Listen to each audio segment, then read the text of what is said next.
Hello दोस्तों, जय हिंद। स्वागत है आपका आपके अपने YouTube channel citizen judicial classes में। दोस्तों, मैं एडवोकेट शाह फैजल आज आपसे डिस्कस करूंगा सुप्रीम कोर्ट का अभी हाल ही का निर्णय, सितंबर 2025 का निर्णय, जिसमें सुप्रीम कोर्ट ने एफआईआर को क्वेश्चन कराने के संदर्भ में अपना बहुत महत्वपूर्ण जजमेंट दिया है। दोस्तों, एफआईआर क्वेश्चन करानी हो या चार्जशीट क्वेश्चन करानी हो, इस संदर्भ में सुप्रीम कोर्ट ने अपनी कुछ गाइडलाइन जारी करी हैं। इसके आधार पर आपके विरुद्ध अगर किसी ने झूठी एफआईआर दर्ज कराई है तो उसे आसानी से क्वेश्चन करा सकते हैं। कहां कहां प्रावधान है, ये सब मैं आज आपसे डिस्कस करूंगा। या फिर आपके खिलाफ किसी ने झूठी एफआईआर कराई और पुलिस ने इन्वेस्टिगेशन कर दिया, इन्वेस्टिगेशन करने के बाद उसने चार्जशीट मजिस्ट्रेट के सामने लगा दी है, चार्जशीट लगाने के बाद मजिस्ट्रेट ने कॉग्निजेंस ले लिया है, संज्ञान ले लिया है, उसके बाद भी एफआईआर रिक्वेस्ट किया जा सकता है। यही बात सुप्रीम कोर्ट ने कही है। ये मैं आज आपके साथ डिस्कस करूंगा। दोस्तों, इंपॉर्टेंट वीडियो है जो आपके बहुत काम आने वाली है। चलिए शुरू करता हूं। देखिए, मेरी वीडियो शुरू करने से पहले हमेशा की तरह आपसे अपील, मेरी वीडियो को लाइक और सब्सक्राइब कीजिएगा। दोस्तों, धन्यवाद। एक और इन्फॉर्मेशन मैं आपको देना चाहूंगा, मेरा ये channel citizen judicial classes play store पर अवेलेबल है। आप इसे वहां से डाउनलोड कर लीजिएगा। वहां पर मैंने लॉ से रिलेटेड जितने सब्जेक्ट जुडिशरी में और एपीओ में आते हैं, अपनी लाइव क्लासेस की वीडियोस और पीडीएफ नोट्स डाल रखे हैं बहुत रीजनेबल प्राइस में। ठीक, आप उसे डाउनलोड करके उससे फायदा उठाइएगा। उत्तर प्रदेश एपीओ की 182 वैकेंसीज आ गई हैं। 16 सितंबर से फॉर्म फिल होने शुरू हो जाएंगे। दोस्तों, आपको अगर इसकी तैयारी करनी है ऑनलाइन या ऑफलाइन तो मुझसे संपर्क मेरे इस नंबर पर कर सकते हैं। मैं डिस्क्रिप्शन में भी अपना ये नंबर दूंगा। दोस्तों, चलिए दोस्तों अपनी वीडियो पे आता हूँ। सबसे पहले देखिएगा केस कौन सा था जिस केस में सुप्रीम कोर्ट ने एफआईआर क्वेश्चन कराने के संदर्भ में ये गाइडलाइन जारी करी है।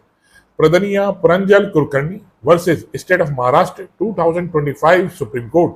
अभी 9 सितंबर का डिसीजन है। दोस्तों, चलिए सबसे पहले समझिए, अगर आपको एफआईआर क्वेश्चन करानी है तो एफआईआर क्वेश्चन कराने के लिए आपको कहां जाना पड़ता है। देखिए, अगर आपके विरुद्ध किसी ने झूठी एफआईआर कराई है, आपको लगता है मुझे किसी झूठे केस में जबरदस्ती फंसाया गया है और आप उस एफआईआर को क्वेश्चन कराना चाहते हैं, तो आपको सेक्शन 528 भारतीय नागरिक सुरक्षा संहिता में जाना होगा और हाईकोर्ट से रिक्वेस्ट करनी होगी। दूसरा, आप रिट पिटीशन के माध्यम से कॉन्स्टिट्यूशन के आर्टिकल 226 में भी रिक्वेस्ट कर सकते हैं।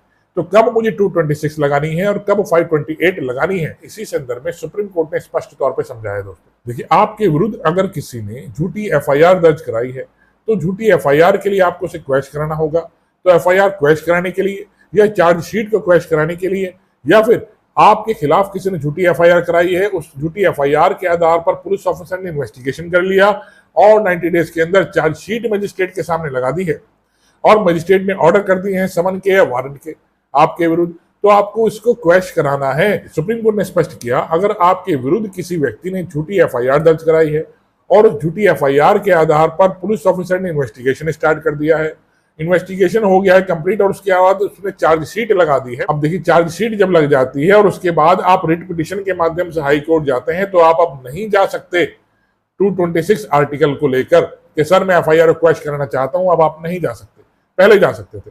ठीक, तो रिट पिटीशन कब लगाई जा सकती है एफआईआर क्वेश्चन कराने के लिए? कॉग्निजेंस लेने से पहले। मजिस्ट्रेट ने संज्ञान ले लिया है, उससे पहले पहले आप रिट पिटीशन के माध्यम से एफआईआर को क्वेश्चन करा सकते थे, लेकिन कॉग्निजेंस लेने के बाद नहीं। लेकिन देखिए, अगर मजिस्ट्रेट ने कॉग्निजेंस ले लिया है और आप फिर भी एफआईआर को क्वेश्चन कराना चाहते हैं तो आप रिट पिटीशन के माध्यम से नहीं, तो 528 भारतीय नागरिक सुरक्षा संहिता में हाई कोर्ट जा सकते हैं डायरेक्ट एफआईआर को क्वेश्चन कराने के लिए। तब आपके पास क्या क्या प्रावधान होंगे?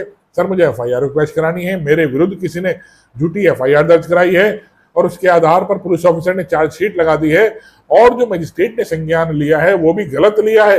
ये फैक्ट भी आपको हाईकोर्ट के सामने रखने होंगे। जो कॉग्निजेंस लिया गया है वो बिल्कुल गलत लिया गया है, मजिस्ट्रेट को पावर नहीं थी कॉग्निजेंस लेने की। ये प्रावधान आपके पास है, तभी आप सेक्शन 528 में जा सकते हैं अपनी एफआईआर को क्वेश्चन कराने के लिए।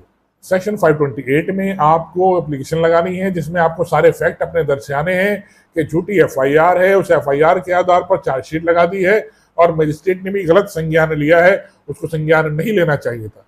आपके पास अगर फैक्ट होंगे कि आपके खिलाफ किसी ने झूठी एफआईआर कराई है, उस एफआईआर को और चार्जशीट को क्वेश्चन करने के आदेश दे देंगे। ठीक, सुप्रीम कोर्ट ने अपने इस निर्णय में स्पष्ट कर दिया। केस का नाम दोबारा बताता हूं, Pradnya Pranjal Kulkarni versus state of Maharashtra 2025 Supreme Court. बहुत महत्वपूर्ण जजमेंट है, आने वाले समय में नजीर जजमेंट होने वाला है। क्योंकि एफआईआर क्वेश कराने के संदर्भ में बहुत सारी एप्लीकेशन पेंडिंग है।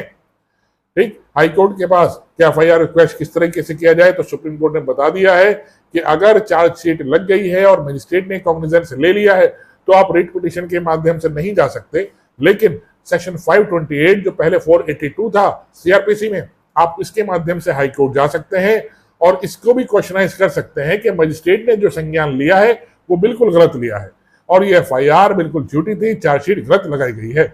इन फैक्ट्स को आप रखेंगे तो आपकी एफआईआर बिल्कुल क्वैश होगी 100% हाईकोर्ट द्वारा।